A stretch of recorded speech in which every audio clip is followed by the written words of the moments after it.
Do you guys see the YouTube bar? Are your end, or is it just mine? Nope, Yep. I see it. Perfect. Oh shoot. Here we You go. hit what? Heck yeah. No, I had to just turn myself off because I could start hearing myself. What is going on, guys? My name is Ty, and I have Kyle and Rodney with me, aka Sarah, and we are the Weekends Warriors Disc Golf Podcast. We are live. This is the first live event we're ever doing here. And I'm very excited for this. It's gonna be a little sketch at the very beginning. Obviously, this is our first ever live show here. So hopefully everything goes well on our end. But other than that, guys, I just want to say hi and welcome to anybody that is coming in as of right now. But as always, before we do any single thing, we do have an ad read sponsored by Gravity Disc Golf. This is the episode right here. Gravity Disc Golf exists to exceed your out of this world expectation with unparalleled custom design, disc, and apparel. Gravity is creating an atmosphere where disc golfers can enjoy every aspect of disc golf while blasting off with space themed designs. No matter what you throw, Gravity has designs on almost every manufacturer and can make your game look great. They offer free shipping on orders over $75, and John includes a very nice note to each customer. Make sure to check them out at gravityscope.com to complete your bag. And let me tell you, they are out of this world. Kyle and I both are sponsored by Disc or Gravity Disc Golf, which, if you haven't done so already, actually do have our own YouTubes for that. So if you ever want to watch us do some practice play or some live play or whatever, definitely go and check those out. But let me just pass it over to Kyle and let's see how he's doing. We actually took a summer break. So we took about a couple of weeks off, but we're back, and like I said, we're now live. So, Kyle, what you got for us? No, I'm good. As you said, a couple of weeks off. We did have a week vacation together, family vacation that had happened in the middle of July. But as everybody else proceeded to leave, I continued to travel. So I had 2 weeks off of vacation.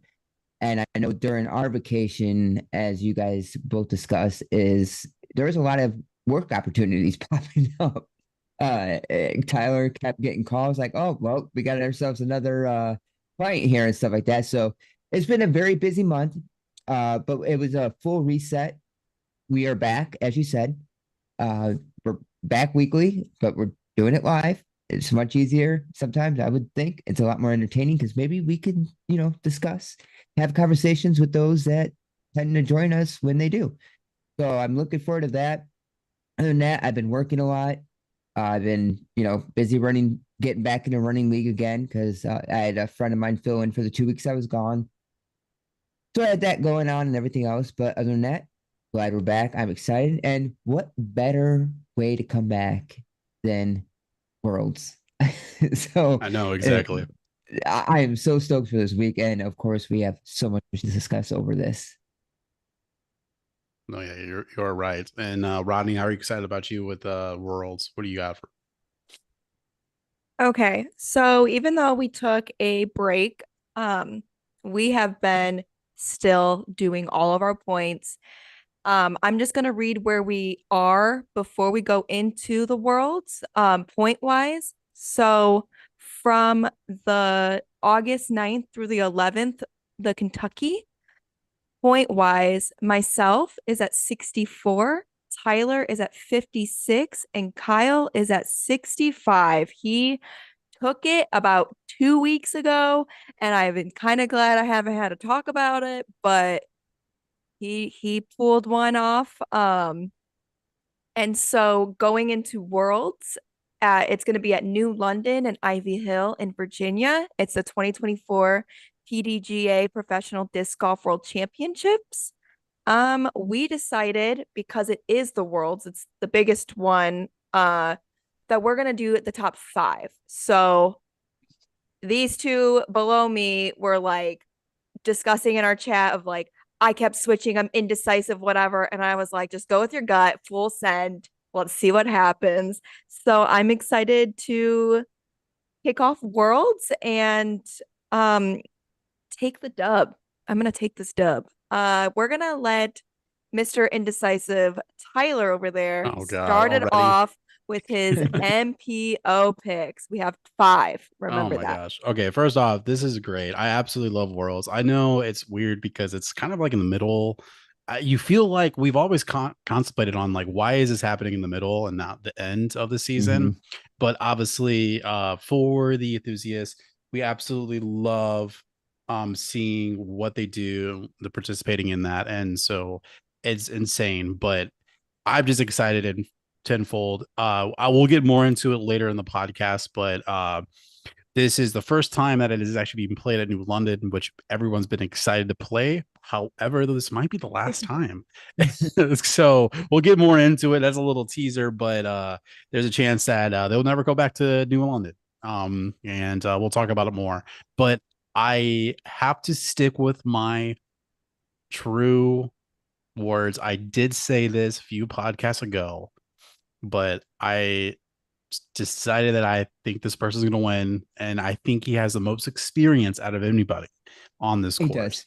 And Mhm. so, number one, I do have to pick the McBeast, Paul Macbeth winning the Worlds 2024. So I got Paul Macbeth number one, Calvin Heimberg number two, Isaac Robinson, which is actually the formal Worlds Championship right now, but sadly he's gonna get dethroned.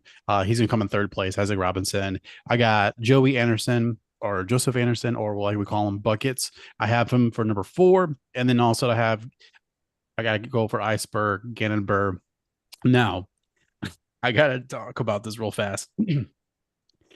Kyle, at one moment, I had Ben Calloway at fourth and Nate Sexton for five. So I want to let you know that it was completely going back and Wild. with like some oldies and like I'm telling you, Uh, So at one so point I had Ben originally Calloway and Nate Sexton up there. So your switch in was Buckets and Burr. You originally didn't have them up there? no, I did not. Oh, which okay. is crazy.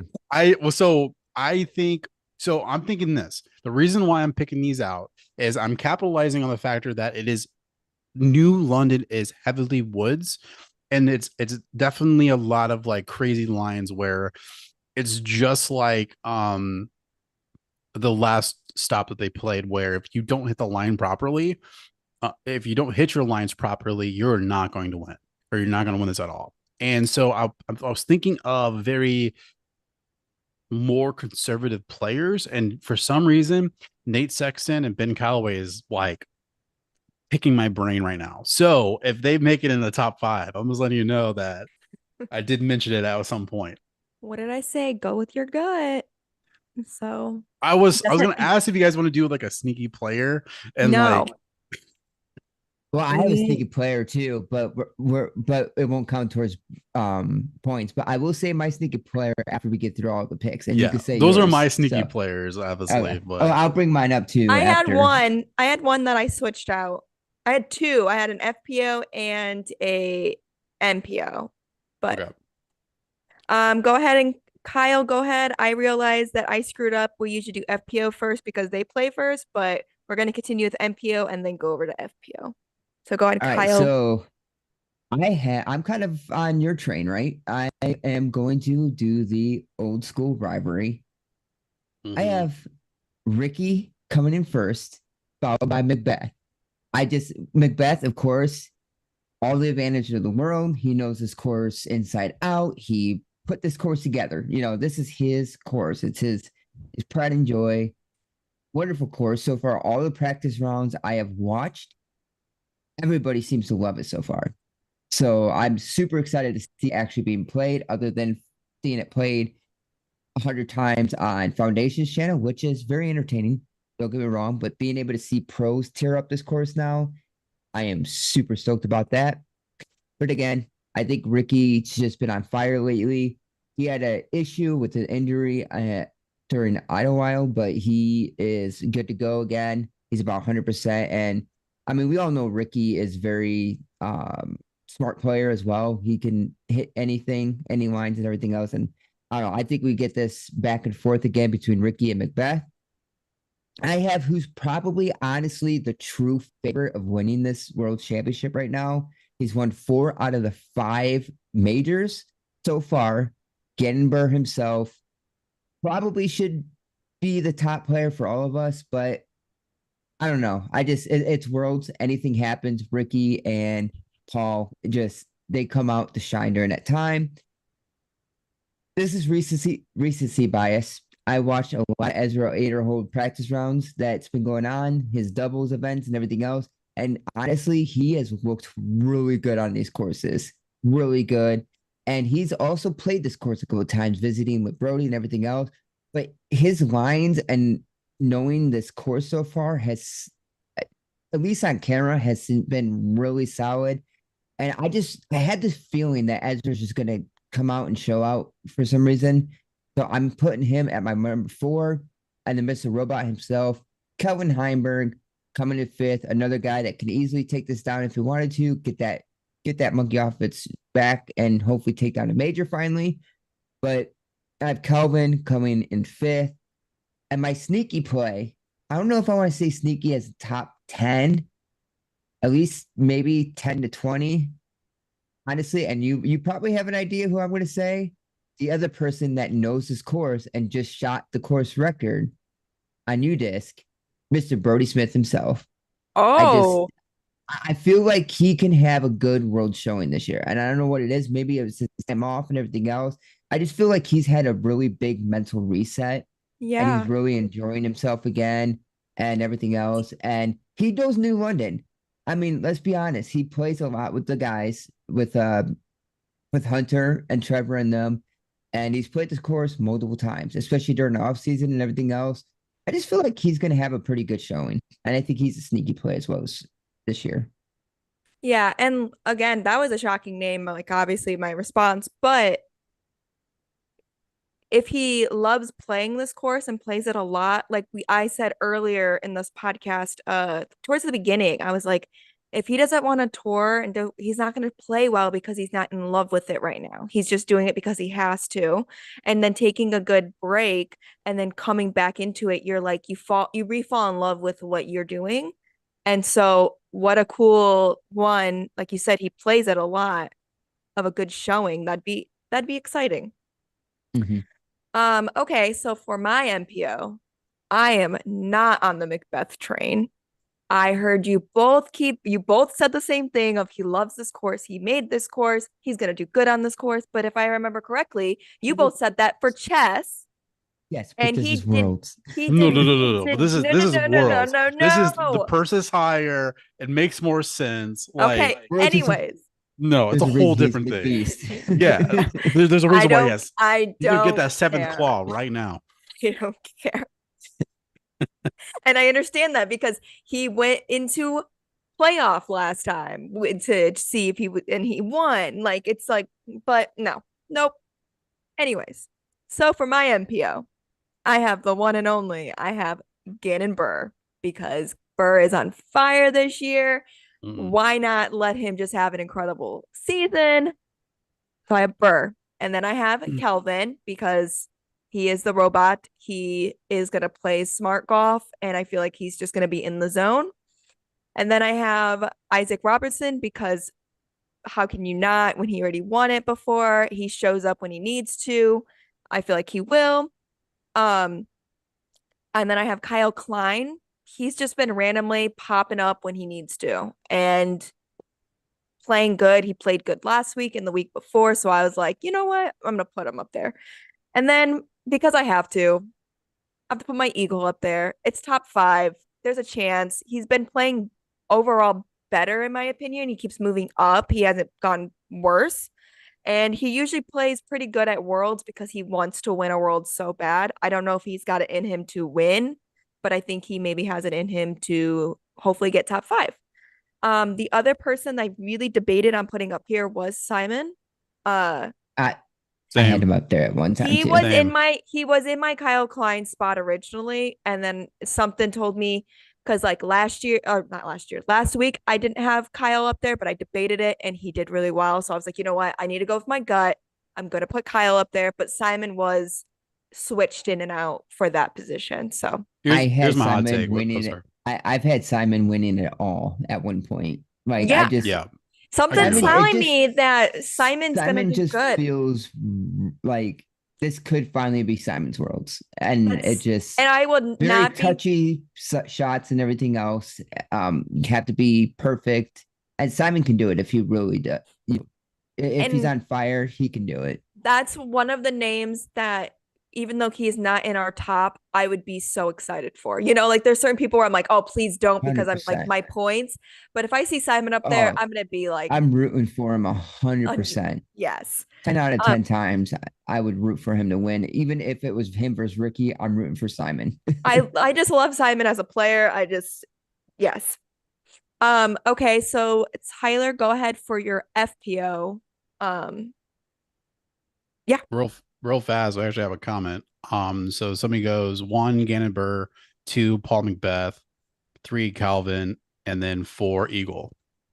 Oh, so All right. it's around the same as I'm okay. I'm a fan of whoever that is for putting Eagle up there like me. I appreciate that because I'm never gonna get rid of the Eagle train that I am a solo person for.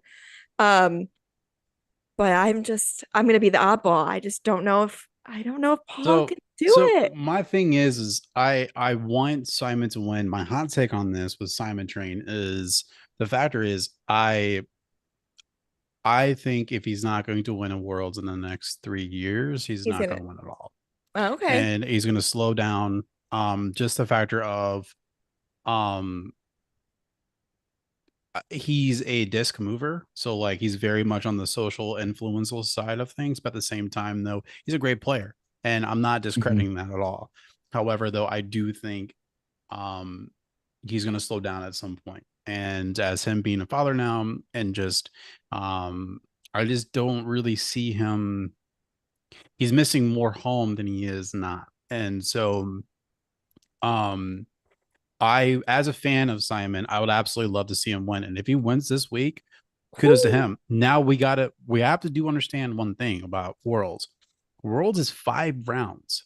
Five Yes. rounds. Normally, time on the Mhm. weekend is 3 rounds, and sometimes we'll get a nice 4 round. But this is 5 full rounds, and so that's a lot of disc golf.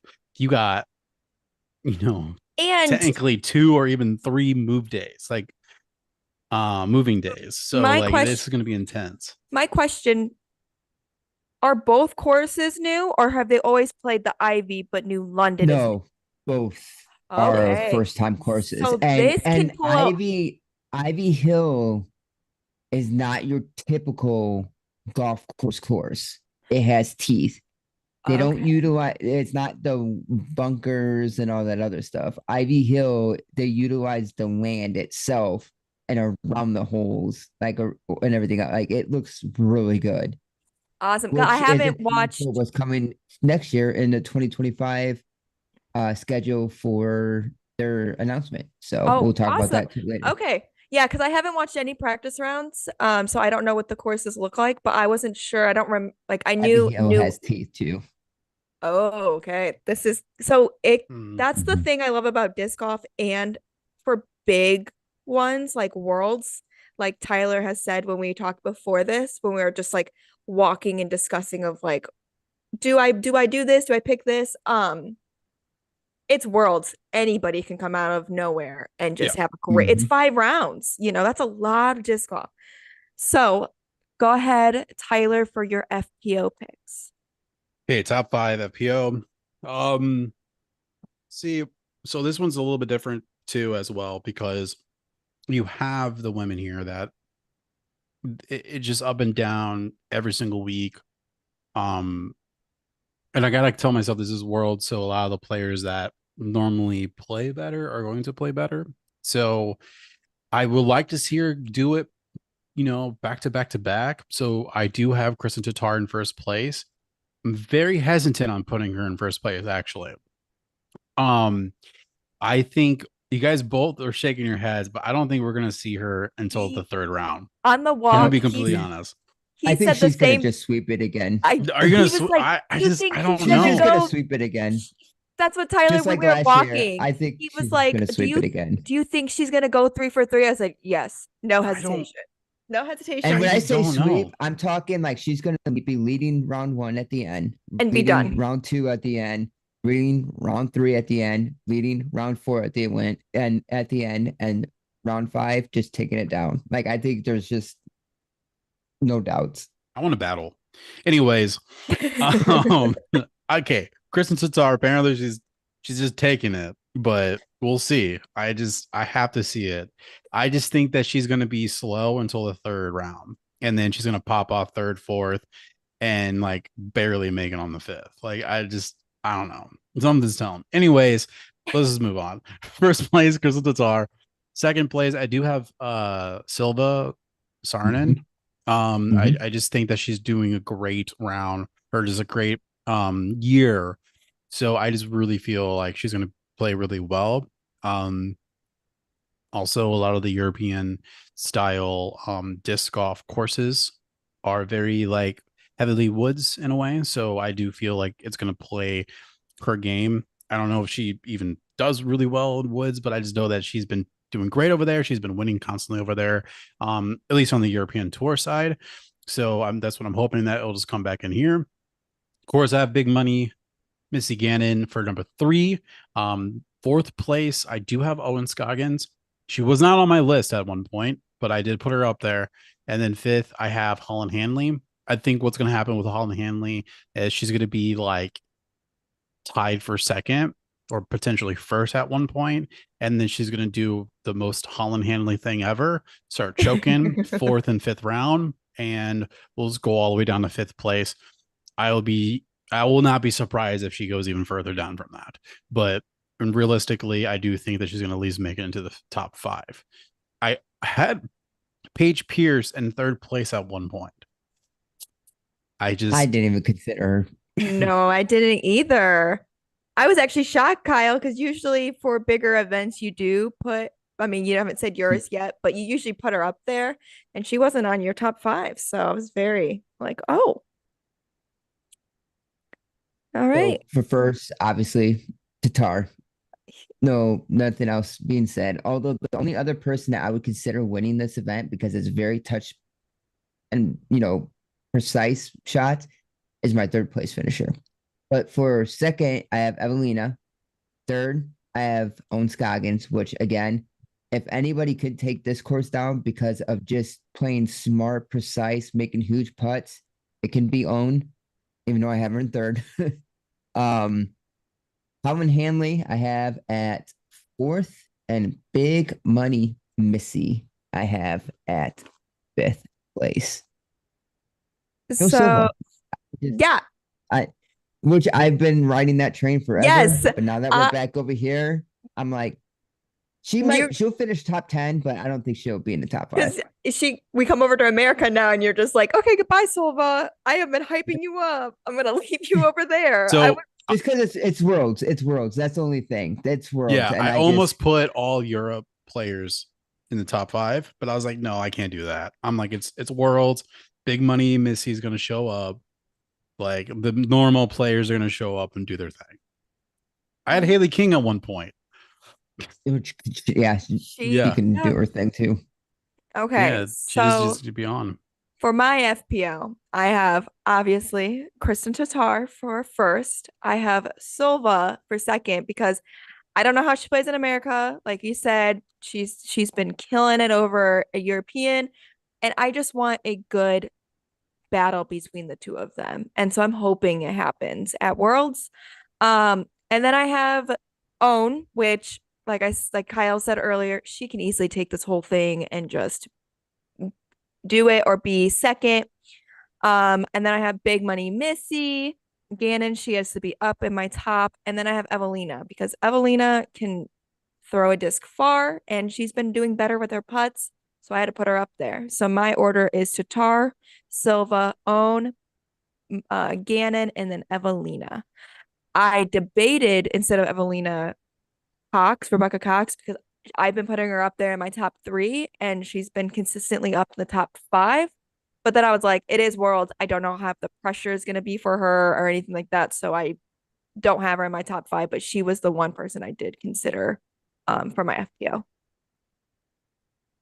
So speaking of which, of course, the Disc Golf Pro Tour, the network released their coverage for anybody wondering at 9 a.m. Eastern time. FPO will be kicking it off their stream, and at 9:10 you have Hannah Blomroos, Missy Gannon, Silva, and Goggins, which was going to be a really fun card. And then featured card will be Pierce, Tatar, Evelina, and Hanley. So Woo. hopefully heavy hitters. That is at their tee off time is at 9:30 for anybody wondering when PO starts. And this is Easter time. For the MPO, the tee off time is 2:55. Live coverage will be at 2:45. Will be Burr, Heimberg, Antela, and Baroa. I did consider Nicholas at one point too, but I just couldn't put. There's just not enough room. And then, of course, at 3:15, you have Lazat, Isaac Robinson, Macbeth, and Ricky. It's gonna be So such a good it card. is going to be a fun watch, and I am super stoked for all of this. Incredible. Those are some good cards to watch, just in general, of like how fun they are to watch when they play together. So that's gonna be. Did they mention why they're not allowing phones? I no idea. Oh, are they not allowing people to record? I actually didn't know about that. There was an article that came out. I don't know. I Or don't for actually next don't know. season? No, they were talking about no phones allowed at Worlds. I didn't get much information on it, but I was That I curious did on not if you know. guys knew about. Okay, cool. Never mind. I won't talk about that. Yeah, no, actually, I didn't know. That's quite curious. Unless it has something to do with the reception at New London. I would say it probably Oh. is due to the factor. Maybe it's a New London thing, like you said, because if you're gonna, it's Worlds, it's gonna be packed. The more Mhm. people, I mean, And they need to do score. Like they need to. for my mail route example, when I get to the top part of my route towards the end of my day, school lets out. And as soon as I get close to that high school, my service becomes absolutely terrible because there's so many cell phones in the area. That's us on the island. It may be a new London thing, and service thing to try to make sure that all their scorecards are working properly and everything else. No, yeah. That's what I would think. No, that's all good. Yeah, I didn't know there was any words on that. Yeah, so speaking of other stuff about New London and this golf course, you made a tease earlier. Paul Macbeth posted just about how much he loves this course and everything else, but Virginia apparently there was a grant that was granted, and the back 7 holes at New London and some more land are going to get flattened and turn into a couple businesses. Yeah, so basically, he's making a push for everybody to try to be, like you said, be honest about the course. But if you've played the course, review it, please, and let me know how the course is, because he believes, and a lot of people so far that has practiced there as pros has stated, probably one of their favorite courses they played.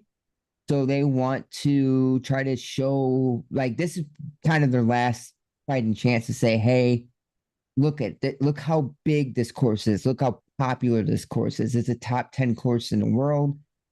We need to keep this. It's kind of their only fighting chance. So if you are out there and you've played the course, please review it and help them try to keep this, because I don't want to see it get taken out like that, especially for a course that everybody is giving all the credit to, especially in all these practice rounds.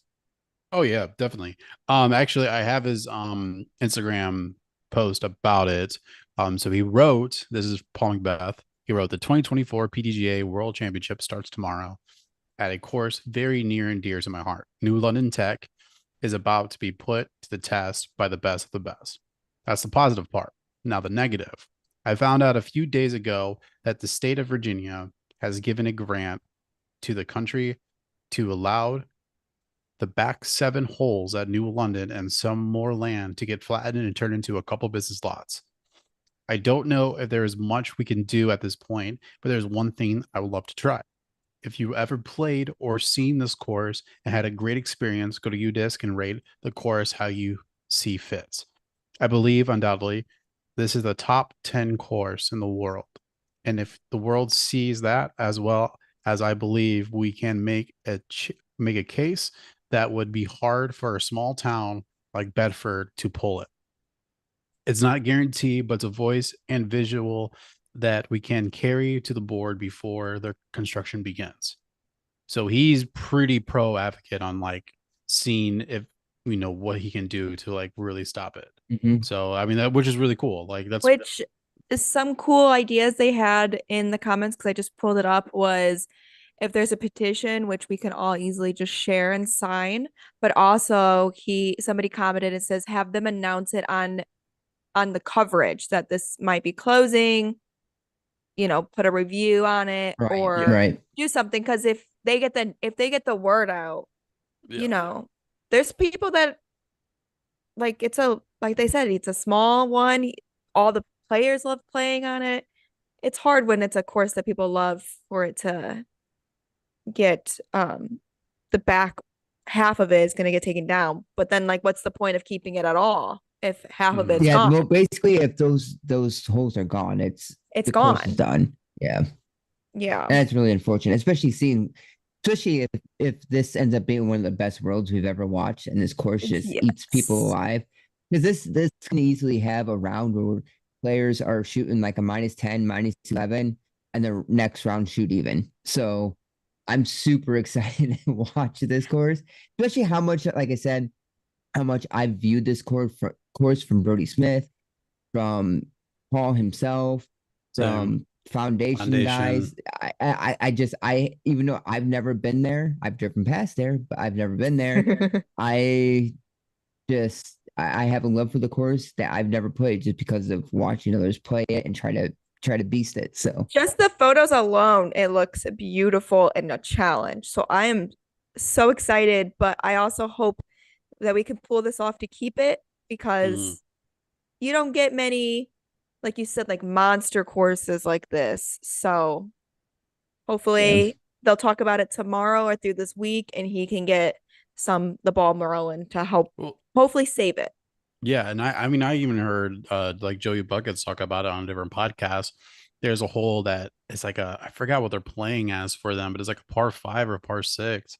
And he's just like, dude, I'm just trying to make sure to like Par just five. play even on Oh it. Mm-hmm. my Like gosh. he's like that's how difficult the hole is. He's like I'm just I'll be happy with just an even on that.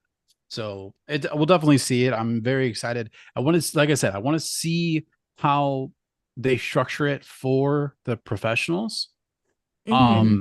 Because like you said, I've seen the course obviously multiple um different videos that I've watched on Foundation and Paul and Brody and all of them that played it before.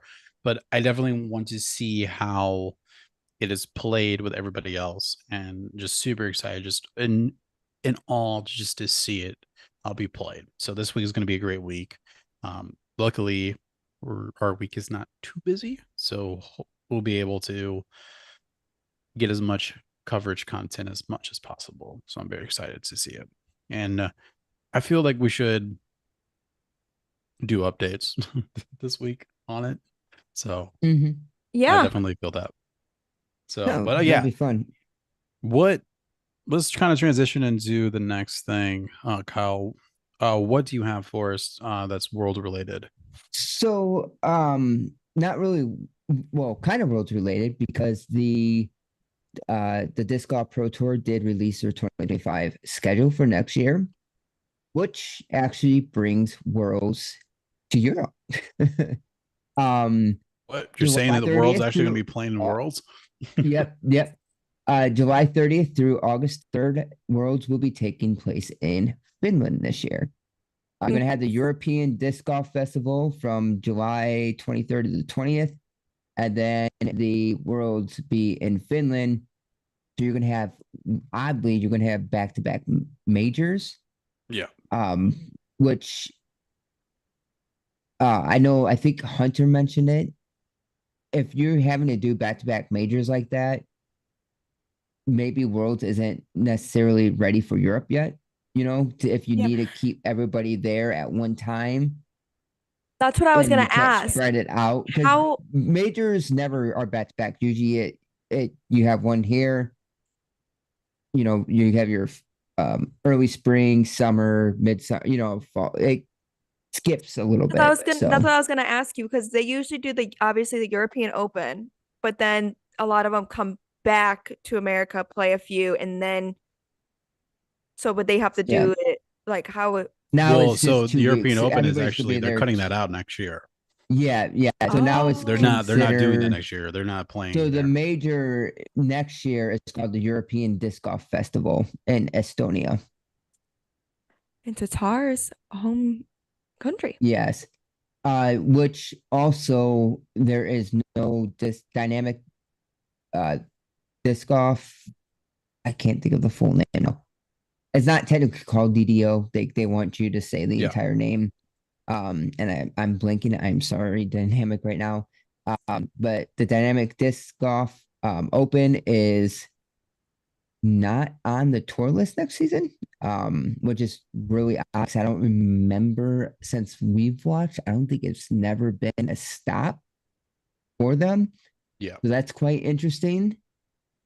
They do, and they also the actual championship, the DGPT championship, will be at Ivy Hill next year. They are going to bring it to this course that we're about to see. So it's a good way to get an idea of possibly How it's the gonna be played. layout of next year's championship. Exactly. So there's some changes in there. Like I said, the big ones, of course, is Worlds.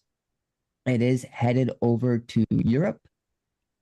There is no European championship, and there is no dynamic disc open. So that is quite the change as well.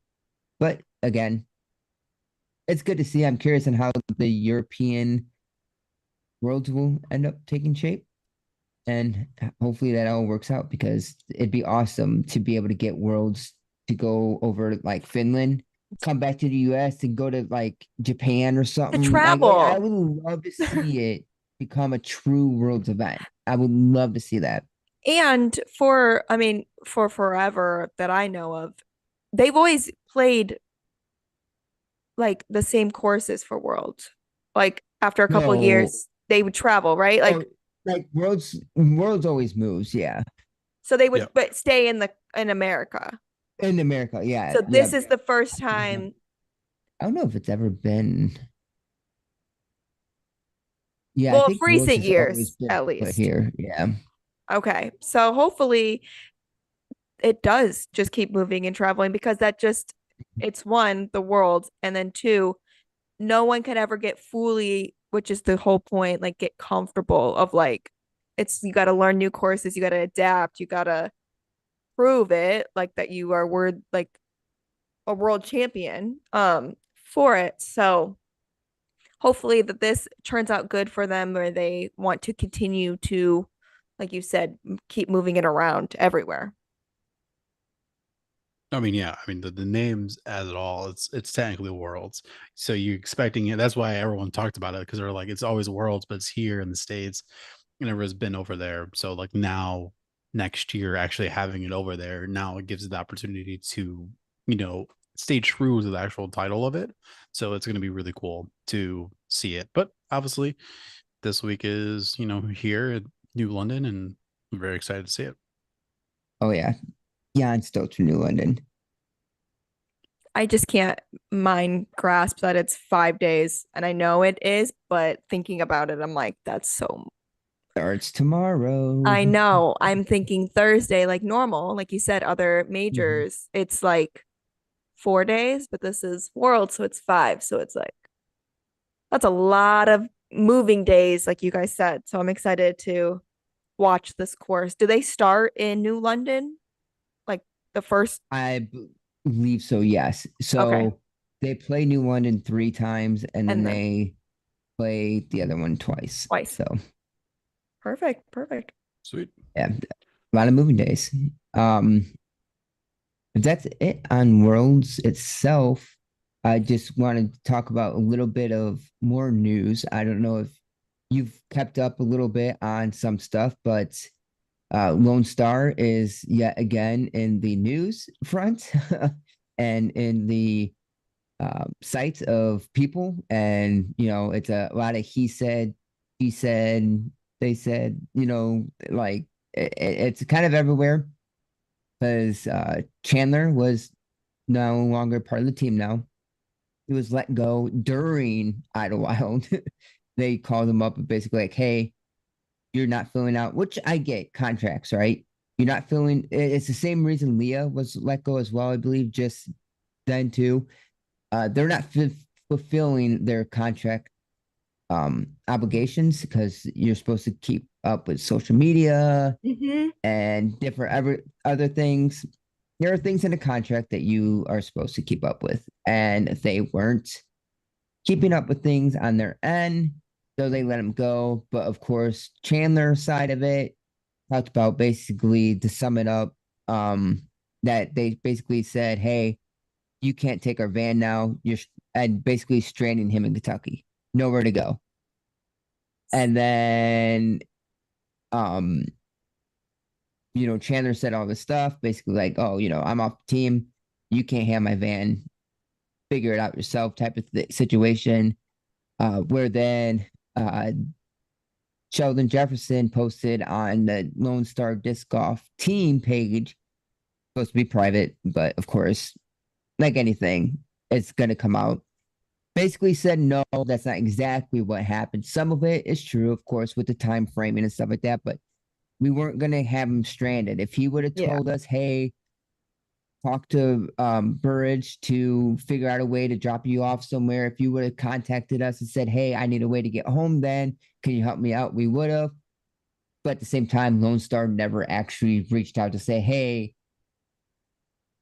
we'll help you out, try to get home. So it was like a panic mode of like weird situation. Yeah. And then Carter Aarons just released that he's no longer part of the team, that he's decided to split ways from Lone Star as well. So that is a third player gone. Two of them for sure let go. The Carter one, I don't really know. It didn't really say if it was mutual or if he decided to, I don't really want to be a part of this or whatever else. But I would just say Lone Star Disc, unfortunately, seems to continuously be put out here in a bad light. In a bad light. When it happens multiple times, things going on. And it could be players partially fault, but it's also the same company over and over and over again. So, but they are new to the, I mean, let's be honest too, they are newer to the disc golf world. So it's adapting and it's just, and disc golf has, let's be honest, has died down a lot. And they've said it, multiple manufacturers have said it. It's just the money's not like it was during the boom. A lot of stuff had died down during that. So it makes it harder on everybody. Honestly, what's happening? That or they're putting all their eggs into Nico. Yeah. Which is, though, I don't want to discredit the other players, but as a person that doesn't know, like, obviously a lot of names in disc golf, like I know a good amount, but not a lot. The names that you just said don't ring a bell for me right away, but you say Nico and I know exactly who you're talking about. So like you said, it might be they put a lot of money into Nico. He posts like he's supposed to, why wouldn't you want to have a name that people know over a name that some people know, So, but that's why for everything, as annoying as it is, you gotta read those contracts because you can get cut like that if you don't follow them. Not that Lone Star is in the right for it, but it's a known thing. We don't read the fine print. We just sign, move on, but it's like, it's in there. So, but for you and Tyler doing jobs that you do, specifically like this is how it needs to be done because obviously you work with clients. So that there's obligations to fill. If it's not filled, it's bad against you or the client. It can go either way, but and the safety net for it in general, even if they have a bad light, if it's something against the contract, all they have to say is you're going against a contract. And then that shuts it down. Like just like with Tyler in our industry, it's always like, look back at the contract. You signed Mm-hmm. it. I'm in the clear. Um, but it isn't a good look for them, like you said, in general, that it's again another situation like this from the same company that is still like they are newer, but it's just kind of looking a little rocky. Where if I was a newer player, I don't know if I would want. I mean, you want to get signed, obviously, like that's you want to get sponsored, you want to be on a team, but I would be a little more hesitant uh for them. Mm-hmm. You have anything on that, Tyler? No, I mean just Lone Star in general. It just they I think they just stretch out too much. They expected a lot of I Well, think because aren't they kind like of like post reimbursement. boom? Mm-hmm. See, Yeah, that's kind the of. like So they it's started getting a little bit more known after like the huge wave of disc golf well compared to like getting known like in the height of it. they moved disc very quickly. And I think what happened was they what they were doing was if you became affiliate, you got a really good discount and people were just buying a ton of their disc just to get their disc into people's hands. And I mean, like Kyle and I did it. Like we were there, we were in the on the affiliate team, then everybody was on, even apparently a dog. That's a whole nother story. But I yeah, we bought all their disc, and but the only problem was is I'm sure Kyle even had the same situation. Was once we got signed up on it and we went online to grab our disc, there was like pretty much the entire website was sold out, and it was just so much where um they're moving so quickly where they didn't have anything stocked, and if it was stocked, I was getting like discs that were below 170 grams, and it was just like super lightweight, and obviously I can't throw those because I'm gonna you know I'm Yeah. gonna overturn them, or they're just not gonna fly the way that I want them to fly. And so that's literally what happened. And out of all the discs that I honestly threw from them, the only one that I would even remotely bag is the Ranger, their mid range. That was a really good disc. Sadly, I lost it, but I'm not going to go out and buy it again. But if somebody gave me a Ranger, I would absolutely use it. But other than that, yeah, I just think they just spread out a little too much, and they collectively got a lot of pros. And I don't think they're really doing much. I think, I mean, Kyle got me out on this one, but I think the only pro that they actually have on their team that actually has a signature disc is Nicola Castro. He has his own Jackrabbit, right? Or is it some other like putter that he has? I think he had a Jackrabbit. I'm not sure what Robert Burge has, but I think he has A signature disc as series, well. but yeah. Yeah. Well, regardless, there's one, if not two players just with a signature, some sort of series disc. Not everybody had it, or they didn't get it. Um, and yeah, I think the only person that honestly won under their title was Emerson Keith. Oh yeah, he was on Lone Star. He m- did he take He, yeah, I think he did take down an event No, with them. Emerson Keith did take down an event with Lone Star. I'm just making sure if there was nobody else from Lone Star because Nico hasn't yet. no. No, yeah. So out of the what since 2021, I'll give him Yeah. one, which was Emerson Keith. So yeah, so I Lone Star, yeah, I just think they flushed out too quickly, and now they're not, In good light right now. yeah, they're not gonna lie, which is sad. Hmm. It definitely is because anytime a manufacturer comes out, I want to see positive for all of them, so they all can grow. You know what I mean? Yeah. Like I don't Absolutely. want any companies to be in bad light. I want them all to be able to grow, but it's just I like I said, I think it's just hard right now. There's a lot more expectation for the growth of the sport, and Mhm. it's died down a lot too. And I'm not saying died down like, oh, it was just like a little blip in the radar, because it's still a big, it's still big, it's still growing, but it's But people aren't buying Yeah. hundreds and hundreds of discs anymore. because though also what the way I look at it is everybody started getting into it during the wave, but then you guys all Hmm. found the disc you like. So you're not buying millions of different discs to learn what you like. You guys learn your bag and you're like, okay, these are the ones I like. This is the plastic I like. I'm going to keep buying that one instead of you're new and you're like, I have no idea. I'm just going to grab from everywhere and learn and see what I like or what I throw good, what I don't. Like you've been doing it for how long and you guys have like your different ones, but you know your bag. So a lot of people have been doing Hmm. it for how long? They know what they like. They're not going to just go to a random new thing and be like, I'm going to try this out unless it has good enough reviews and they know the plastic is going to be a plastic they like. Because you guys have been Right. doing it for a couple of I years.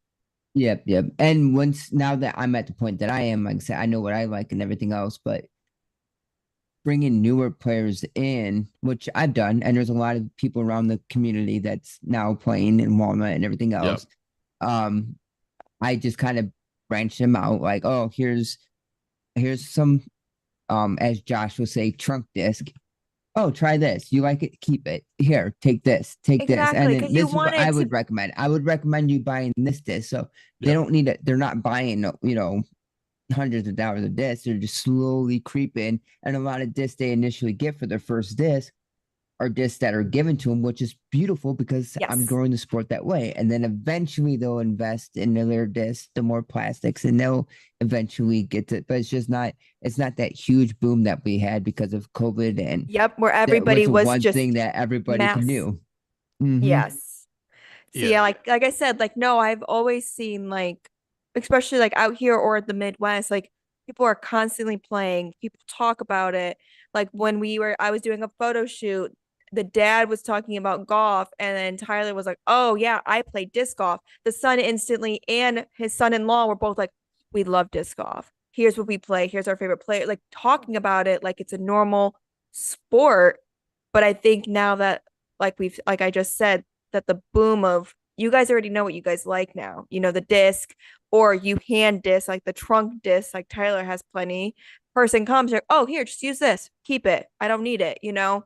So, which is I agree. I think that's a beautiful way to help grow the sport and encourage new people to learn and play. But the younger, not younger because they're not young, but like the newer companies and newer plastic, I feel like gonna have the hardest time surviving or keep growing is because people weren't buying disc like they had to at the beginning when people were rediscovering the sport. Mm-hmm. Right now, what's difficult, I mean, this is, we could go down this rabbit hole, but we can't deviate too much off of this, is what we're dealing with as of right now is different collector's discs that are currently being sold. Oh, that Or like too. for example, like Simon Lazat's disc, where they're literally selling so quick that people are buying in bulk and selling them and reselling them for like, 40, $50.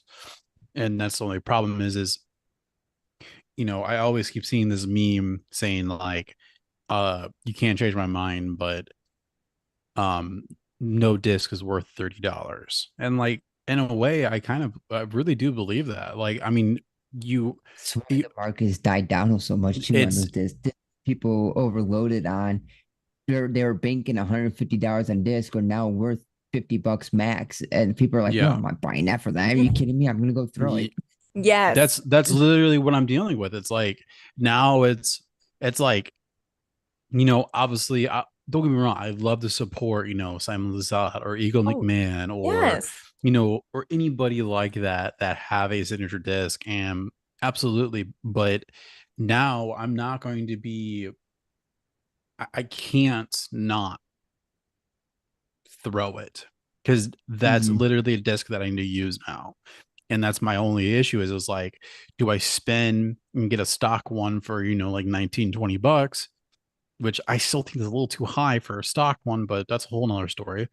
Um, do I spend $20 on a stock disc, or do I buy a $40 disc, which in reality I could buy literally two stock Ew. ones for the price of one.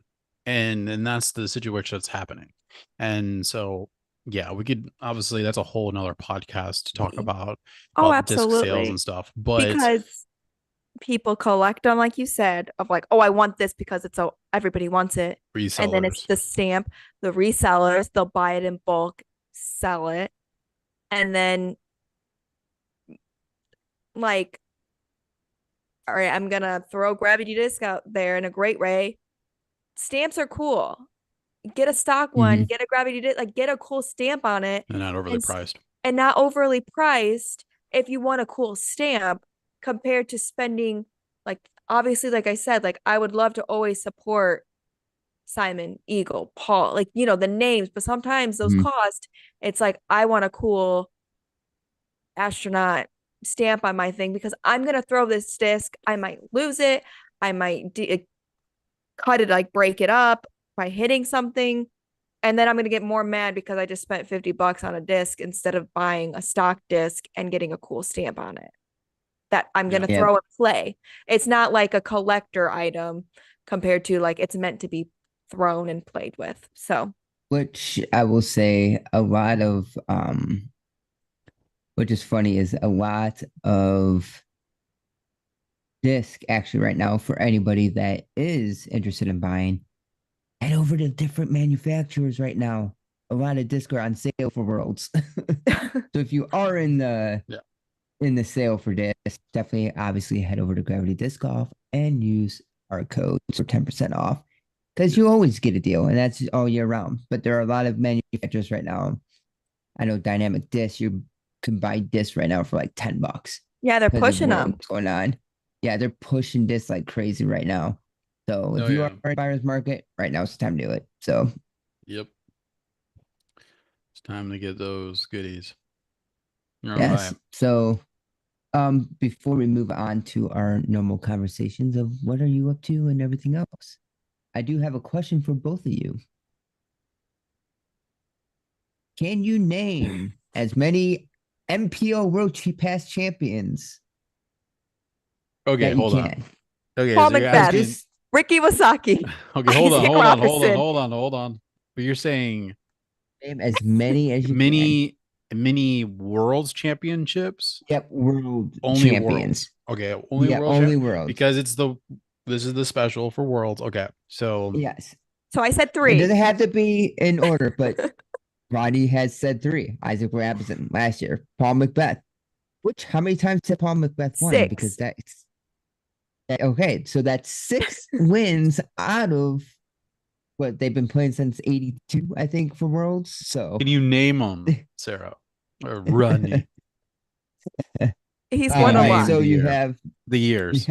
No, no, Kyle said the years don't matter because I have Ricky Wasaki, Paul Macbeth, who has won six, Isaac Robinson. Mhm. Okay, can you name the 2021 winner? I'll give you a hint. Holy shot. Holy shot. Oh, why am I? He was going against Paul Macbeth. Tip, Hippie He's Jesus. on, yeah, MVP. What's his name? Why am I blanking? He's got the long hair. Mhm. He's got the Yeah, really she long hair. knows. I know Yeah. who it is. Why am I blanking on his James Conrad. Conrad? I had Yes. Connor in my head. I was like, that's not Yeah. right. James Nope, Conrad. but Yes. yeah. You know who won the 2018 Worlds? I didn't I do. watch. I Who? didn't watch. Sneaky Greg Barsby. Yes, Greg Barsby is another Worlds winner. Who else can you name? I mean, there's some big names. I mean, classic names too. I mean, we Nate should know who's. Sexton. Oh, No. but you are on the right place I know it's going to be an with old your name like first that. name. Who's the guy who Dickerson? won 12 times? I don't know He's his older. name. I know who you're talking. Ken That's the Climo. thank you. And Yes, Climo. Yep, that's that's the 6. that's the record that Paul wants to hope Yep. get.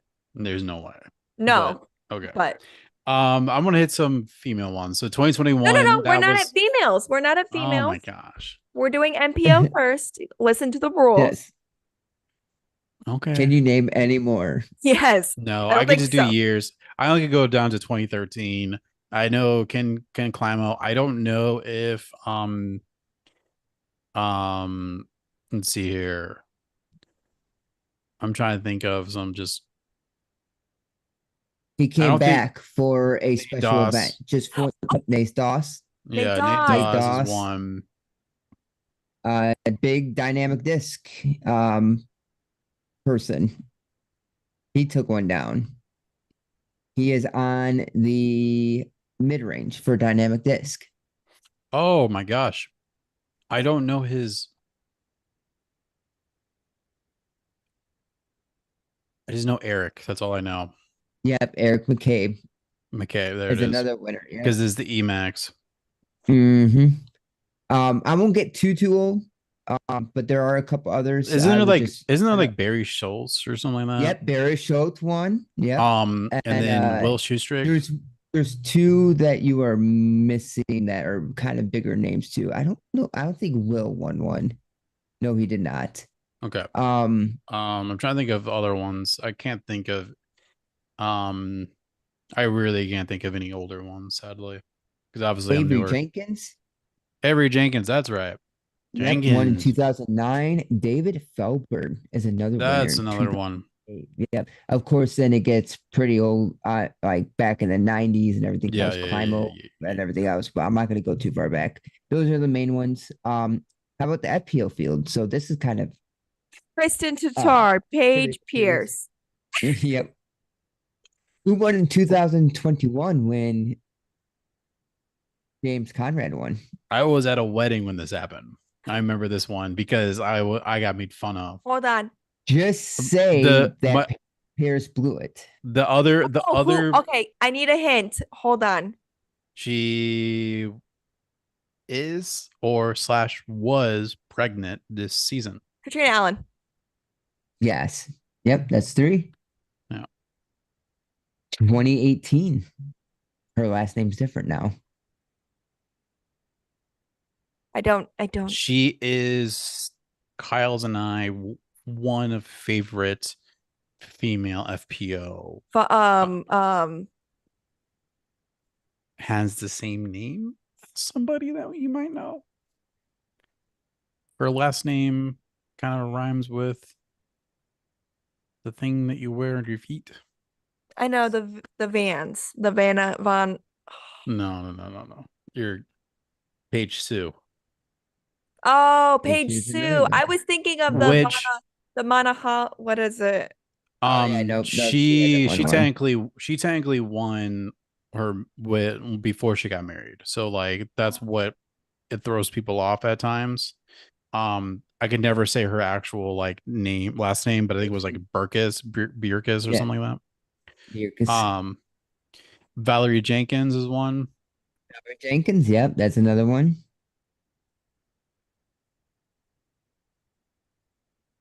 2012 was a sneaky one. I only know them up to 2013. MVP player. Oh my gosh, Sarah Hokum. She took one down back then I in forgot that 2012. she's a world champion. Yep. A couple others. Des Redding, of course, is a pretty big name out there. Yep. Uh, Who's Juliana the Korver. wait? What's the girl's name that does the? You might have already said her name. That does She beat. Avery She's Jenkins. is that the one that does the Commentator. broadcasting that's beat out Yep. Paige the most? Okay. Another one is Elaine Keene. Her name's all over disc, Oh, but that's those are right. some of the big ones for FPO. But Paige Pierce, of course, has dominated a lot, and Kristen Tatar is about to win her 3rd in a row. So let's go. How many has Paige won? 6, 7, 5. She wants. 5. She's going for her 6th. Yeah. I knew she was close to Macbeth. I couldn't. Yeah. I didn't remember. Nope, she is taking down 5. She is currently tied with Juliana Corver Yeah, she and was Elaine. tied, and that's why she was trying to get the 6 to be the one to Yep. do it. That's right. Kristen Tar is going to be the one to Yep. And then Katrina Allen do has it. two. So, and Ricky's fighting to get his third. So Oh, Ricky's only had 2? Yeah. Really? he's lost out to, Which He he's went come in he went second so many he went times. back that's to what I was gonna back. say. Never mind. He's been his rival is Paul, who has 6. So that Mm-hmm. makes Yeah, no, he went back to back. wow. He did 16 and 17. I'm like upset. Like I'm glad of who I watch now of like when it comes to disc golf because when I started, obviously I'm a huge Eagles, Simon, Burr, Calvin fan. Um, but how fun it would have been to watch that rival of Ricky and I mean they're still Mm-hmm. great players, don't get me wrong, but like constant, just like the Paige and Kristen or not Kristen Star, but Paige and Katrina. Like that's a fun era of disc golf for sure. And it's cool that they're still playing against the young guns and still taking down wins, but man, they what a rival. So that's cool that yeah, I understand why Kyle put those two on the top just because that rivalry is never going to go away. And if they can go against each other, they're going to go at each other, like playing wise. But yeah, I think that's it for what we have to say about Worlds. A lot to talk about. We might do some little lives or little updates on Instagram. I can even post of like where we are point wise so far at the end of the day. Because it's 5 days and it's a lot to watch and Yep. talk A about. lot. Um, and I'm excited. I'm excited to do so. And I want to try and get more active on our Instagram if it's even a quick like I said, Yep. we do a live or like on a YouTube, do a debrief. Because not every time we're gonna be able to all be together and talk, but like we're constantly messaging quickly throughout the chat. So why not have you guys be a part of it, you know? So, but All yeah, right. what is to close off this? I'm gonna segue into what has been going on with you two, with your guys' disc golf, and where you guys at? Go ahead, Tyler. Sounds good to me. So obviously, real fast, guys. Normally this is the segue where we normally go back into Kyle and I's spot. Like I said, we are live now, which everybody that's been here, I've been seeing you guys. Thank you so much for being here. So real fast, pretty much most of them have been post-produced. So Rodney's probably going to be hanging out with us for the remainder of the time, which is kind of cool. Um, but like I said, though, we did take a break for the people that I've been seeing kind of pop in and out. Um, we did take a quick summer break for the past 3 weeks. So obviously, if you watch our past episodes, of course, after this, you definitely could tell those are post produced. We are now going into a live feed, so I just want to mention that. So now we're going to be doing live coverage every Tuesday night. That's going to be just our thing. So if you are interested in being here, most likely we'll probably be going live. We're going to try to get to do it around 8 Central Time, but today we actually start around like 9, I believe. So between probably around 8 or 9 Central, just letting you guys know that's probably going to be around that time.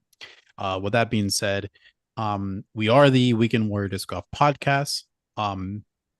That means we are, amateurs. We do a lot of tournaments. We do a lot of things to grow the sport. But the reason why our name is Weekend Warriors is obviously we have, a job to do. And so like obviously disc golf is not a full-time thing. Obviously we would love to be full-time, but it's not. So the only time that we get the opportunity to play disc golf is actually the weekend. So if that's you and you love that and you want to follow that, please give it a like on this video. Do sub to make sure that you could watch us for the future pods that we have. So I just want to say welcome, thank you, and I do see you, and we all see you actually. So yes, I to answer your question, my update, I probably played the worst one round flex tournament I have ever played. And I want to mention that it was complete trash. And I'm so mad because I haven't posted the video yet, but my practice round was so good. I think I finished with like a under 4, like a under 5 par. And um I really want to show that. And then the Hmm. next day, I don't know why. I just played complete trash. I don't know what happened. Um, I'm pretty upset about one thing. I'll bring it up once. But yeah, it was awful. I don't know what happened. Third hole in, I lost my sanity, so my sanity is gone. So I have to get another one. Luckily, I could get one at gravityscoff.com. Use code TIDG10 for 10% discount. Um, KG or KG10 for 10. 10% off. Bam. Okay, anyways, definitely check out Gravity Disc Golf if you haven't tried it out yet. But yeah, I have to say it was just trash. And I mean, it was good and I enjoyed it and I had fun, but man, I was having difficulties throughout the whole round for some reason. It was awful because it was one round and I couldn't go back to like fix things, and that's what I think was really aggravating. But I really started losing my game halfway into it because one of my card mates, he was 14 years old, Oh, and okay. so he was we had a younger guy, which is fine, but he was 14, and I would say it's a C tier, so whatever. I was 14 years old, and then I had somebody that the other card mate did not. He has never played a tournament before. This is his first ever tournament. He was okay. I had no issues with him, but the kid, I was having a lot of issues with with them trying to pencil whack, and also he there's a lot of moments that I had to keep watching him because and I'll explain that. And which puts me in a weird situation. I don't know why you don't get this, Kyle, but why do I always get in these weird positions in these tournaments where I have to like, do I have to be that guy on the card or not for certain things? And I'm not trying to be like a like follow the book to the T, and obviously it's C tier and that's fine, but like at the same time though, like I'm trying to learn it so that's so I could do more B, if not even A tier tournaments. Like I would love to do an A tier, and do something like that. So yeah, with that, my mental game was trash. I did not have Ronnie with me. I'm not saying that I did terrible because Ronnie wasn't there. It definitely was the factor of I was just focused on the other two players and not myself Hmm. because of what was happening. And so that really threw off my whole thing. I couldn't just play the game. I wasn't there And to constantly tell him just to focus and play one hole at a time. That was no. my bad. So but it was a really hot day. So I mean, like, I totally get it. And you weren't feeling well. So that's fine. But and also it was one round. So it is what it is. But like fourth hole in, it was like 300 or something feet, but the cart path. Okay. And so um it was weird, but it was like it played it as like an island. So like you had your land, but then the cart path was on the right hand side, and then the the basket was on the other side, but they played the cart path OB obviously. And so if you got over past the cart path, but on the actual fairway past it or beyond it, that was still like the grass was inbound. The cart path only was out of bounds. And so he throws, and I clearly see it on the cart path. Like I see it on there. And so he throws, and then I throw, and then the other guy throws. There's only three of us on the card. And of course, I threw last because the last hole I sadly took a bogey. So I just, you know, I throw last. So after when I threw, I turn and I start walking to my my bag. And right as I'm turning, I see this kid just running, like running to his desk. And like I'm just like, he's not gonna do what I'm thinking he's gonna do. And sure enough, he runs to his desk, and like so immediately I'm trying to go a little bit quicker and get to him. And sure enough, he picks up his disc. Oh, it's on the line.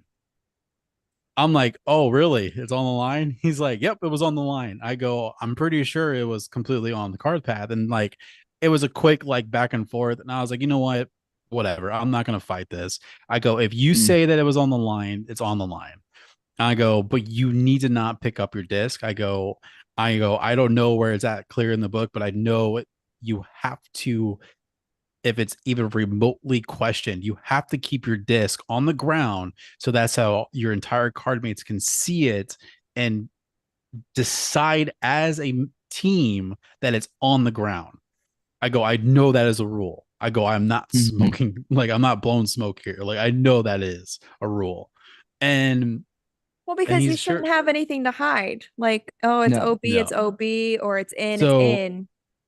so immediately I'm just like, I have to watch him now from now on. So I gave it to him, which I mean, like it got him a par, which I don't care. I ended up birding the hole anyways. But um,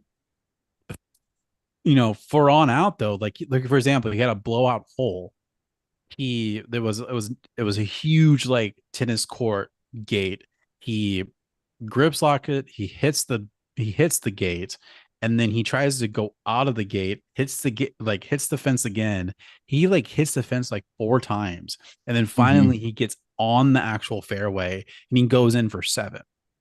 And so like I know because like I'm sitting here because I have to literally count because before this even because that was like one of our last holes before this he was saying incorrect amount of strokes that he got. So I had to sit there and literally count every single thing that he did because like he was at this point he was just cheating at point blank.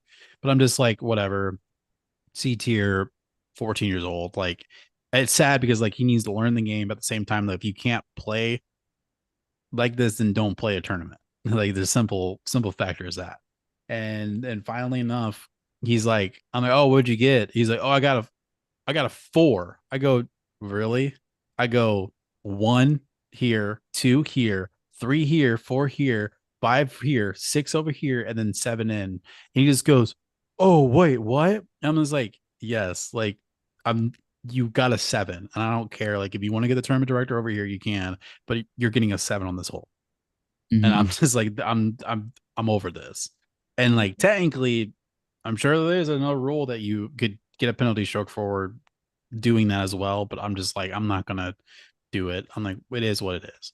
Like, I'm not winning, he's not winning, our card mate's not winning. It doesn't matter at this point. Yeah. So, but yeah, there was I dealt with that the entire time, and then to on the cherry on top, the last three holes we played in a complete downpour.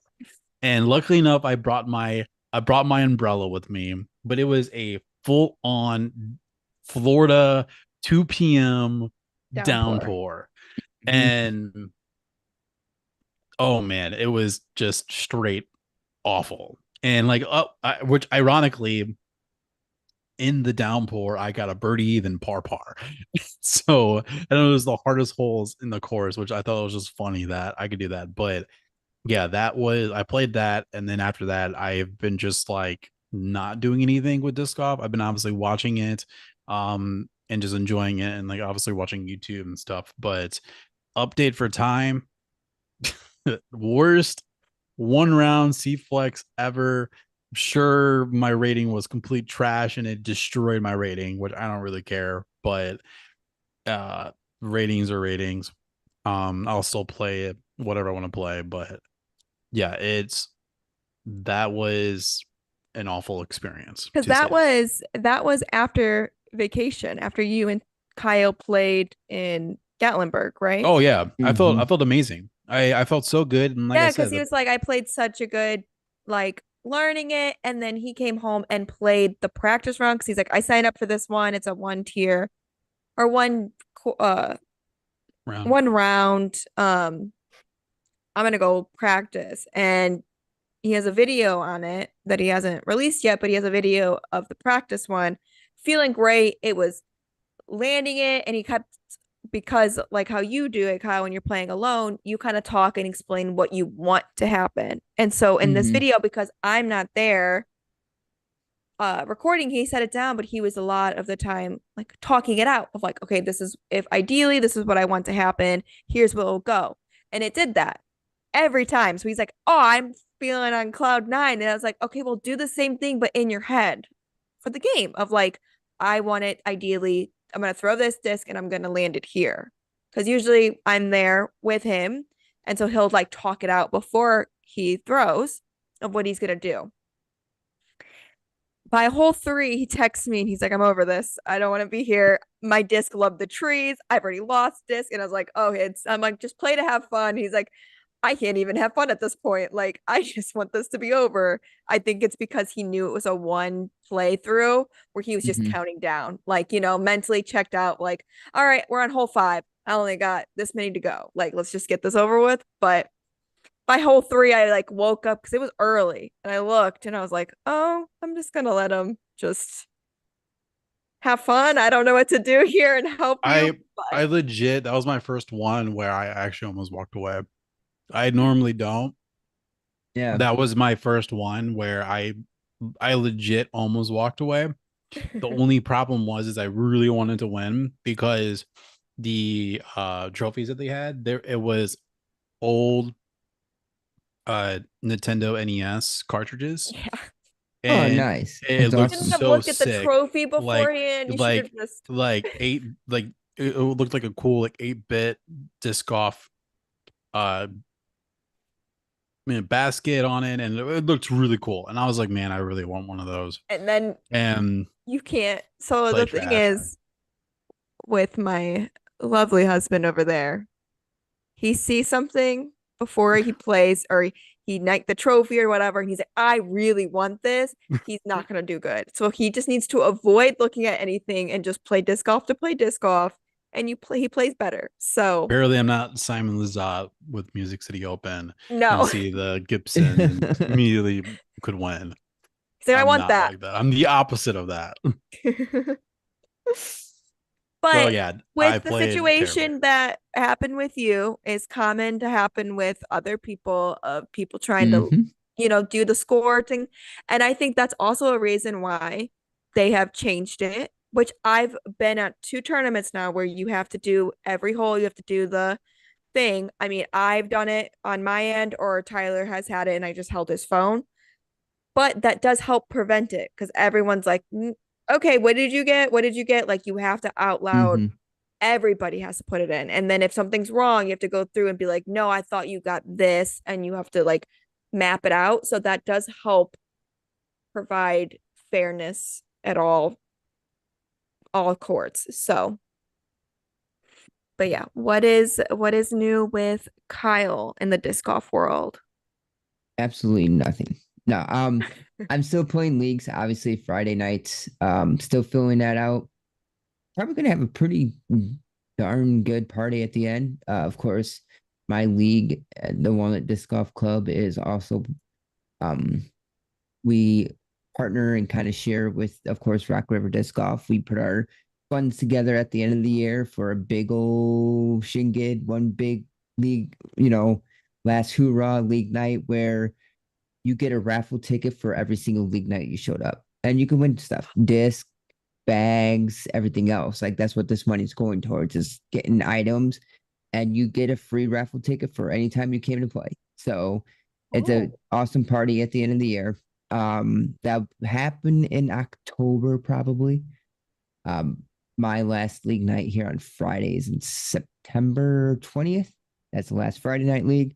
So when I say I'm a weekend warrior, it's because I get off at 4 o'clock, get home, get switch out my shoes, get dressed, get my my bags for the give prizes for the week, um, the envelope with the money and everything else and all that different stuff, and go straight to the park and run that at 5:30. So that's what I do on my Fridays, of course, for Friday night so I was gonna leagues. ask why, but then I had a dumb moment because you're the Midwest. It gets colder and dark early. Cause say, why don't you It's go through very November? dark. But it gets really dark where there's nothing you can. Yes. By the time I get off of work, Yeah. it's pretty much getting dark. Yes. So at least get home. So that's the issue with that. So we go up till September. Myself and another person have been talking about maybe getting a fall tournament in play. That would I be think that amazing. we've been talking about just getting a fall event going. Maybe one last tournament in the fall, do like a spring fall. We'll have the one that open in spring, and then the fall we'll have another tournament. I've Well, been planning on trying different tournament things too throughout after this, like little dubs and Regis Challenge, Veterans Revet Challenge. I've been thinking about putting more of that involved with the Walnut Course, get more people at the Walnut Course, start running more behind the scenes stuff. So Mm-hmm. that's what I've been kind of looking towards. Getting into photography with it too, showcasing that. Yeah, I've been thinking about doing like the one that opened next year. I'm always flip flopping right now because I love playing it obviously because it's my home course. But I also think it would be fun to take pictures of the event all day. I just and speaking of which, we actually added a whole other railroad ties around one of our other baskets, which is awesome and looks really good. Um, um, not sure if you can see it. yeah, it It looks just I awesome. could absolutely see it. Are you yeah. guys playing So as an island hole? no, no, no, no. It's not big enough for an island, I would say, but it does add a little bit to it, and it looks awesome. Looks great. Um, Yeah, it looks, so yeah, the improvements and it's constantly changing and updating. And that's why I love when we go and visit. I'm like, what's new now? So yep. So the thing about our course, which is really nice, is the fact that like it's not, of course, it's not championship level. It's not big enough. There's not enough room or anything else. The furthest hole is 600 something feet, which seems legit, but it's one hole. Most of the yeah. others is two something to 300. Hmm. But just aesthetics like this is what we've added to the course to give it to atmosphere and everything else. It looks fantastic. And I'm biased, So but like the Walnut Park District is one of the they best do, yeah. park districts in our area of Illinois. They constantly keep it up to date. There's places if you want to bring, if you want to have a round, but you want to bring your kids, like we have a great park. Like it's just a great place to go and play disc golf. Mhm. And it's constantly upkept. So, And of that's course, I decided to pull out my old school camera one a long time ago and start taking pictures of stuff. Obviously, here's one of them. And here is the favorite one I got of the day. It's just stuff like this. And I'm like, you know what? Oh yeah. I think it would be awesome to go just photograph like an event, like Walnut Open, um, different things like that, different events, even like the Sauk Valley Open. I would love to have, just go take pictures for them. okay. So, as a photographer to you, a person who loves to play disc golf as well. Have you ever considered doing a league night to see how it feels to be on the other side? I thought about doing that I actually. would recommend doing that before doing a full, So like, obviously do an event because events are fun, but yeah, like I know you love to play them as well as, that's so it's my like, main that's my main disc golf is like I know I don't get it like that's my main thing when I put in for like the dynamic disc application and stuff like that. I may not play a lot of tournaments, but I play a lot of league nights. I play a lot of dub tournaments. I play more so a lot of the fun Mm, stuff, and I do more behind the scenes stuff. Again, I run the club, so I'm my involvement is through that, building my community, our mhm. local course, and everything else like that. So that's where my main focus is that stuff, other than the play. But that's why I feel like the ambassador side of programs is where I fit best at, and Yeah. that's what I'm always trying for. And Um, also just promoting. Like you could mhm. post pictures from league. That's going to be want people to come be like, oh, I get photos. I get, Yes, and I want to, and I would love to play our last part and the year party.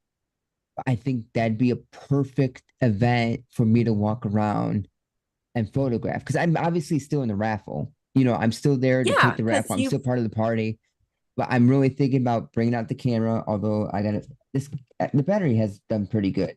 That's the other thing though, is because this thing's old. Um, yes, but it's a Canon battery. They're usually, yep. Yeah. So I gotta see how I don't have any other batteries for it except for the one it came with. So I hmm, gotta test it out and see how much I can get out of it from a full charge before we get to that league night. hmm. But I might do that for our end of year party. Is actually just photograph the end of year party and then be able to maybe use that as advertisement for the leagues to build up for the next night. I'll take pictures of the product that's on the benches and tables for our giveaway.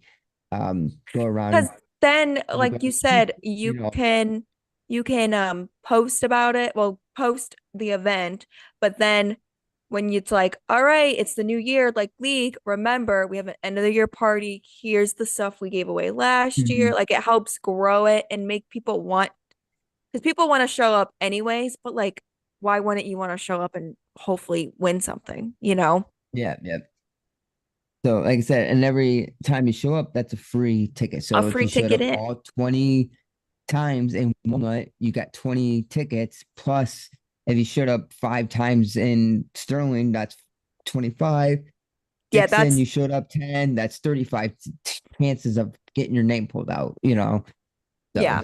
But I would recommend, because you do love to play disc golf and play on the course, especially during tournament, see how you like being on the other side for a league night before you like fully are like, no, I'm just gonna go photograph it. that's And then you might be that's what I like, was thinking about doing the end of year party is yeah. photograph that event because it's a bigger event. There's more people So to you photograph. kind There's of get a feel of yeah, how it would be. yeah. Yeah.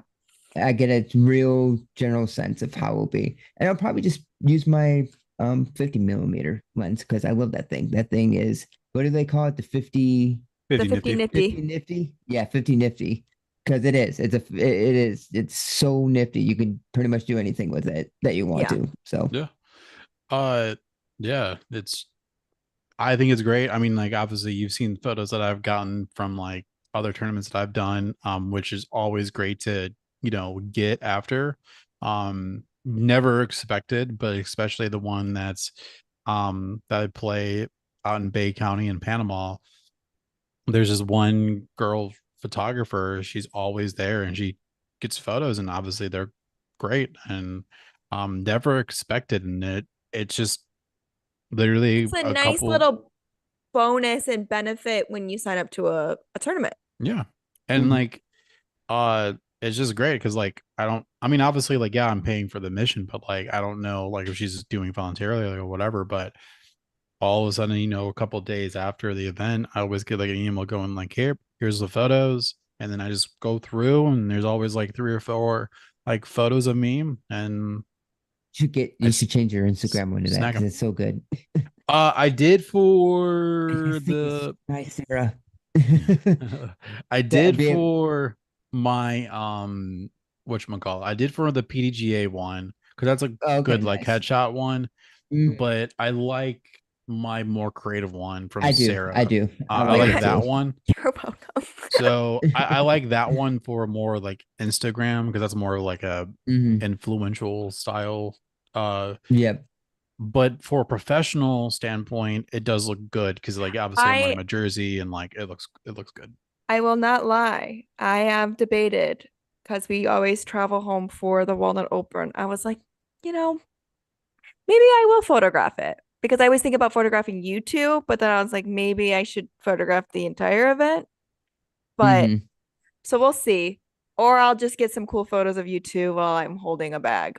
But I've debated it where I was like, maybe I will, but then I'm like, also I can just hang out at home with mom, you know. Well, But regardless, Walnut 2025, I'll be winning, so I'll be okay, up there. See now I might have to play just to make sure I just smoke to you. make sure.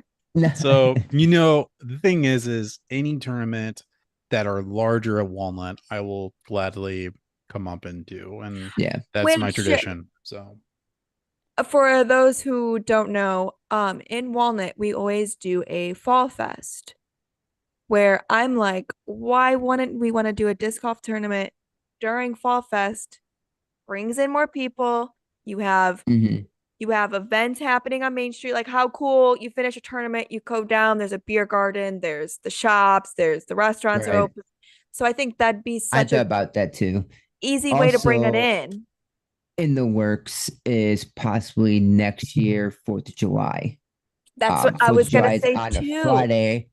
Josh Taylor actually came up to me because their uh, committee planning, they talked about ideas and stuff, and they talked about disc golf. Of course, one of the things is who can run it, who can do this, what would we have to do. So I need to sit back and really think about this because the meeting's not till September, November, something like that. But they were talking, Josh was talking to me about the disc golf side of it, which I could tell him it's hard because I know hole one they take out, hole two, hole three, hole seven tee pads are gone and stuff like that. But I could probably work out something where we do either we could do a back, um, 9 holes in the back somewhere, Mm-hmm. do a nine hole soup. We won't be able to get as many players, but I could do something like that.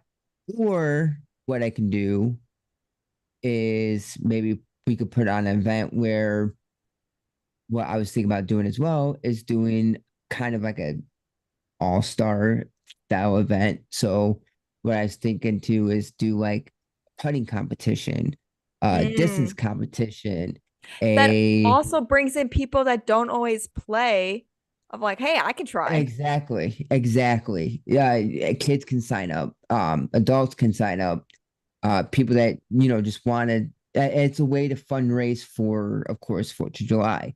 This is That's, I strictly mean, for 4th of July, and then so much of the pay, like say, okay, we're going to do this much of it. This much of it is going towards the fundraising part of it, but then we'll pay out the top three of each class. So if we want kids, so this ages we'll pay out the three top kids will, or I'll get disc at least to give out to the winners. Like here's 3 starter sets yeah. for the top three winners. Adults get cash, do so we could do like a competition where it'll be um a point system, and I'll do distance, putting, and maybe accuracy. Who can I- get you get 10 throws? How close can you get to this basket on hole 14? You get uh here's the distances. We'll put flat, I'll measure it out with the rangefinder. We'll get flags out there. This is this, this is this, this is this. Once it hits the ground, this is where your mark is, and we'll add those points up for whoever signed, whoever's for that.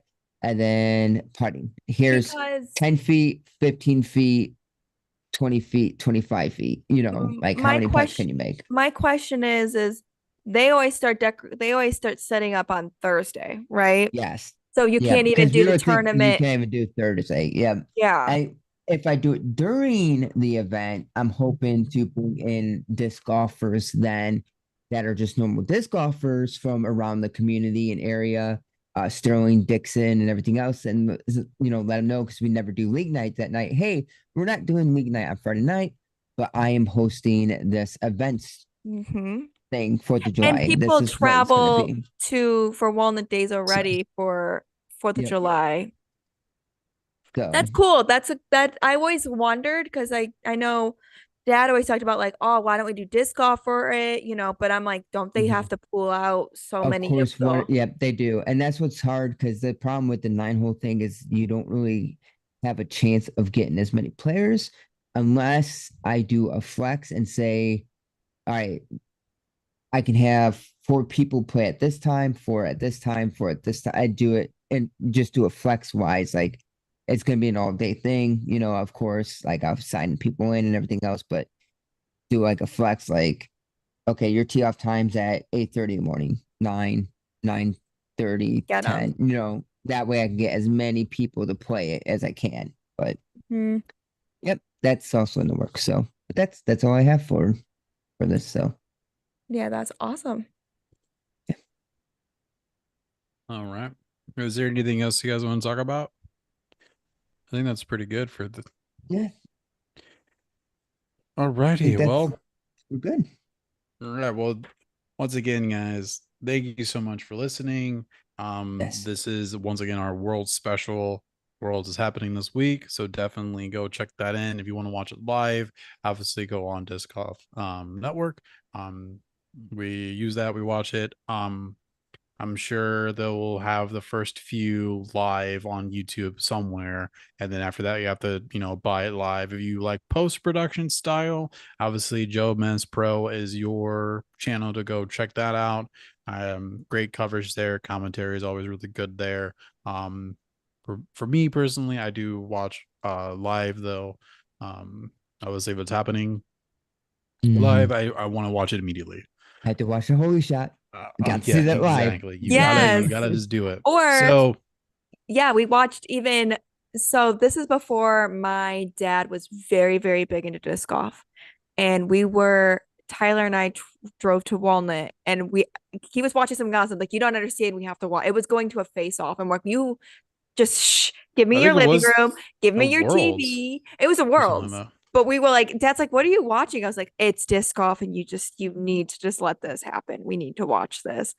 And now he like, loves disc golf, but it's like when it's if we can watch it, it will be on somewhere in the Yeah. background on our phone or on our TV. Like Oh yeah. it's on. But yeah, guys, I just want to say thank you so much for listening. Like I said, the people that have been popping on and off, and the people that are on currently right now, thank you so much. I do see you. Once again, please make sure you're subbing so that's so you guys could watch any more. We are switching over to a live platform, so we'll be here live every Tuesday. We're gonna start maybe around the earliest of 8 Central Time. If not, we'll be on 9 Central Time on Tuesdays. We are a weekly podcast. So if you Julius now, thank you so much for everything. Also thank you so much for the 2 new subs that we currently have. What I do I do appreciate you guys there. But once again, my name is Ty. I have Kyle and I have Rodney, aka Sarah, with me, and we are signing out. Hope you have a great week, and please enjoy some disc golf this week and play something that you love. Very excited to be here. And if you want cool merch, you know where to go. Gravity Disc Golf. GravityDiscGolf.com. Use code KG10 or Ty DG10 to get 10% off your next order.